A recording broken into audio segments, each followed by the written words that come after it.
Hey guys, so I'm not doing the useless facts for today, only because I want to keep today's vlog as short as possible. Heading up to my parents' house today, because tomorrow morning, early in the morning, we leave for Massachusetts for the Six Flags. Yeah, that's it. So we're going to be heading for Six Flags tomorrow morning, and so I have to be there to stay the night, so we can leave early in the morning, catch the bus, get up there. Yeah, because it's like my parents, they work for Mohegan Sun, and so tomorrow's like Employee Appreciation Day, and they do this every year. So last year was last few years it's been Lake Compounds. This year it's Six Flags, and so this is going to be my first time going to Six Flags. So I'm actually looking forward to this trip. At the same time, I'm also not looking forward to it, because I mean, the last few times I've seen my parents, it's always been the same set of questions. So yeah. Anyway, okay, so I'm just gonna try to keep this as brief as possible today. Oh, last night I finally saw Dark Knight Rises, and I thought it was good. I liked it, you know. Severe traffic ahead. Recalculating. Yeah. Continue 7.1 miles on I-95 North. Okay, yeah, I have my GPS on right now. Not that I really need it to get to my parents' house. I figured I'd just have it to see where all the traffic is, and yeah, there's really no way around this traffic, since this is the best possible route. So anyway, as I was saying, I finally saw Dark Knight Rises last night, and like I said, I liked it and I enjoyed it, but you know, well, I'll get to that later. It was a great way to end the series, that's for sure. At least I thought so. You know, it's a great way. It like ended on an emotional note. It also ended on an inspirational note, I suppose you could say. You know, there's hope for the future and stuff like that.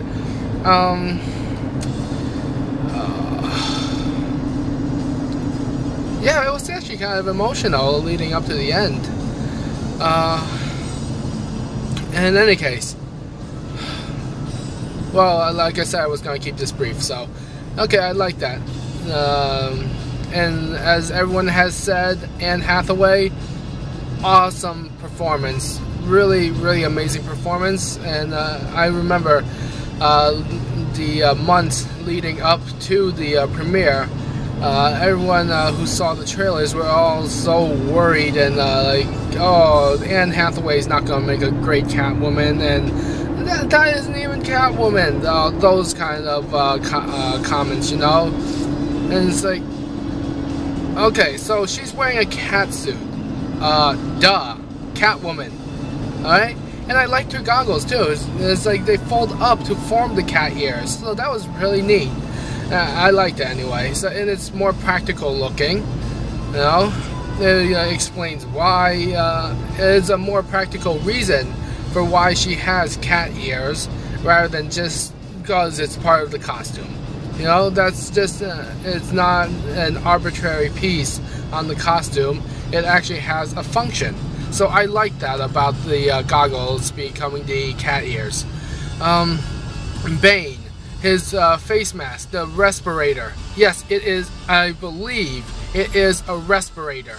It helps him, I mean, he could breathe on it normally, but I'm pretty sure that helps him breathe more. And plus, everyone has already mentioned that it's like a morphine cocktail, which is, I believe, true, because I mean, if you've seen the movie, you know how you can probably imagine how painful it must be for him to breathe.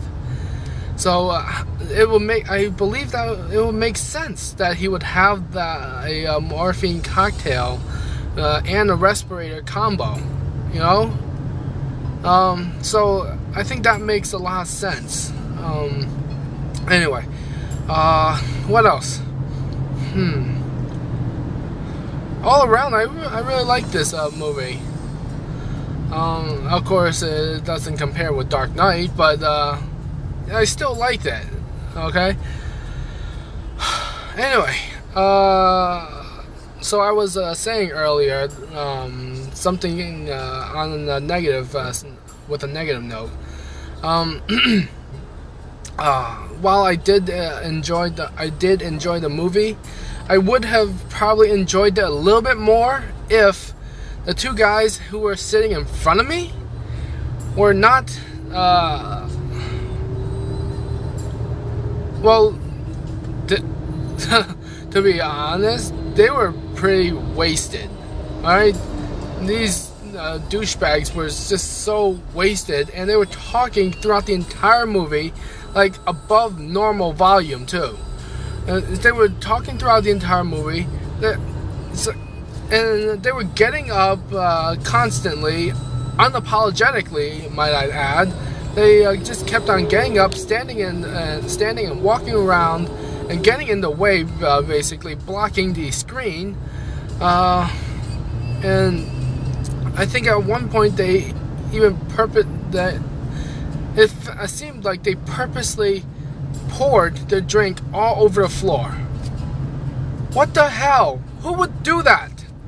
Why? What the?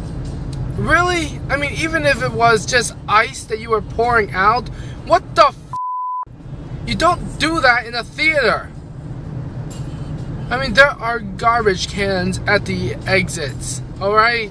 You could just easily gotten up and tossed it there. It's not like you weren't already getting up and walking around anyway. And on top of that, one of them were playing with a lighter during the movie, like flickering it on and off. I think he even had like a joint, I suppose, in his mouth. Seriously? You're going to smoke weed in a theater while other people are trying to enjoy a movie? Really? Yeah. I cannot stand people like that. So, yeah, that kind of ruined it a bit for me. Wish I could just have them kick them in their temples, knock them out.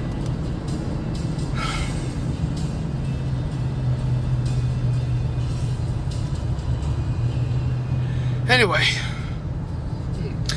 I wonder if it's illegal to bring a bottle of chloroform with you into a theater. No, I'm seriously been wondering that, because a lot of times when I go to theater movies, you know what I don't like when I go to see movies. You know, I do not like crying babies. Crying babies I can kind of understand, but crying babies after what, 11, 12, like midnight? Like, what kind of parent will bring their infant out that late just to satisfy their own selfish desire to see a movie? So I can't stand that. People who are talking throughout the entire movie, obviously, and definitely people who are a massive combination of just plain rude. It's like, these are the people I just cannot stand at theaters, and I just want to bring a bottle of chloroform with me and just knock them out. Seriously, knock them out. Do everyone else in the theater a favor and shut them up. Well, I wouldn't do that to the babies because that would be really dangerous, and yeah. But to the adults, to the teens, I would not hesitate to put the cloth to their nose and knock them out. I mean, if the staff isn't going to do anything about it, then someone has to. Now this is, of course, assuming that it's not illegal to bring a bottle of chloroform into a theater. Although I'm pretty sure it would probably be considered assault, so guess I'm out of luck there. Crap. Well, anyway. Oh, jeez, this traffic. Oh, jeez, I wonder how long this video has gone on now. Oh, crap. Well, so much for keeping it short. Anyway, talk to you guys tomorrow. So this is why there was a 10-mile backup. You mother...